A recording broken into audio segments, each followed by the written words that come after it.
waxaan Allah awood la ka rajaynayaa inuu isiyo cimri ciyaarta soo socota 2021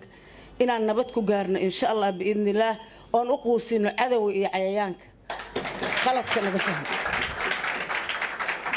alxamdulillah rabbil alamin horta way dadaaleen wasaaraddeena way dadaashay xiriirkeena waa dadaalay annagana waa dadaalayna insha Allah biidnillah horta waxaan idin kugu bishaareynaa ballanqaadku waa halkiisa anigu gabadhan bixiyo gabadhi waa diyaar waxa way Soomaalidu waxay tiraahdaa sixir wax u sheeg sixir waa ka daran yahay aniga gabadha waxaan ku iri hadii aad guulaysataan iyo hadaydan guulaysanba gabar waa diyaar tan labaad waa hadii uu asaga diyaar u yahay ku daray haduu diyaar u yahay cidna uma diidayso gabaraad sheegaysiina gabar iyo gaari iyo guri iyo nolol aan u haynaa kana xaw nafta waa cayayaanka baraha bulshadana waxba u dhimi maayaan kalgacaylka ciyaartooyda iyo madaxda galmudug ani madaxda galmudug waan ka tirsanahay xildhibaan galmudug aan ahay isagana waa wiilkayga caruurtaydu ka tirsan yahay waliba gabdhahayga aniga Soomaali oo dhan ay ka kooban yihiin tuu ka dalbada waliba laga siinaya kana xaw nafta waa nacabka ku samir gacalka ku naax waxa lagu soo celceliyay ballanqaadkii loo qaaday lama qaaday annaga waxaan la dhahaa reer galmudug gobaan nahay annaga gunmaniin waxaan bixino iyo waxaan ballan qaadana kama baxno annaga wiilasheen yihiin annaga ciyaartooydeen yihiin waxaan aniga idin cadeynaya dadku kubadda ma wada yaqaan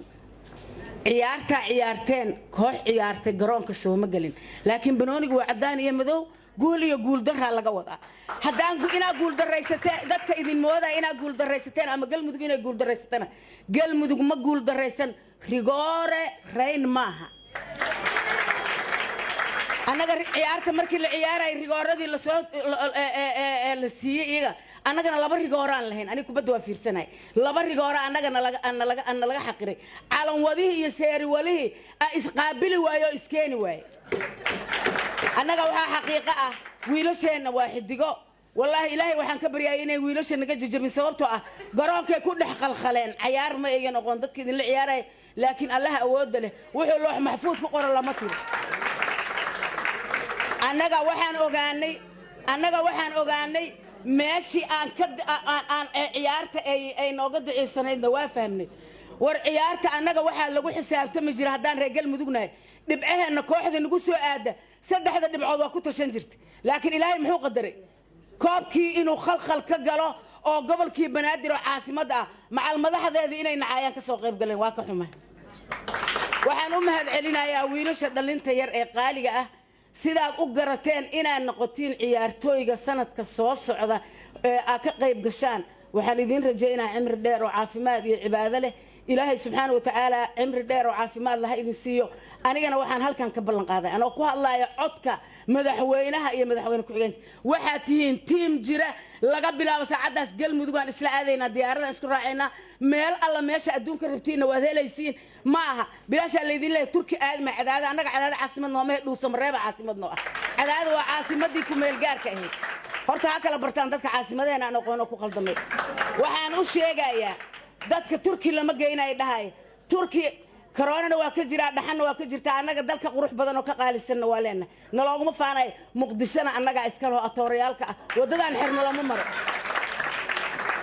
waxa cadeyn ku ah garoonka marka la gala calanka galmudug inta uu baaxad la eg yahay uu yaalay ay dadkeeduna leeyihiin kuwa banaanka lagu celiyo hadii lagu darana garoonkaas stadium muqdisho annaga waa buuxin karnaa conis stadium iska daa oo qadiimi ah waxaan aniga u sheegayaa dadka khaladka ka fahmay kubadda iyo ciyaaruhu waa isdhexgalka dhalinyarada iyo mujtamaca wanaaga ka dhasha ma aha in la isku caayo ma aha in la isku dacaadeeyo adoo mas'uulana inaad ku hadashid hadallada noocaas ah way khaldan tahay anaga apologize u qaadan mayna wiil xarfa meel ku soo qoray gabadha gudoomiyaha arrimaha bulshada ah oo martida loo aha waa inay videogu ay social media keentay ay nagu dacaayadaysay waa inay apologize ku bixiso gafka ay noo geysato gafna ma qabata anaga gobaanahay reer galmudug hadaana lagama maqna hal qoys oo ka maqan oo Soomaaliya ma leh 4.5 ka Soomaaliya waa ku dhan yahay afar beel iyo bar waa reer galmudug ceeb waa loo waayay wiilasheena waxa wuxuu yiri gudoomiye Xasan ballanqaad wiilasheena ballanqaadyadoodii waa bartoodii haddii gabar la bixiyo waa bixin haddii gaari la gadayo waa gadis haddii turki la aadayna waa aadis nin allaale iyo waqti alla fursada ay helaan madaxweyne qani ah galmudug ka ah madaxweyne maskiin ah oo gacan ku dareen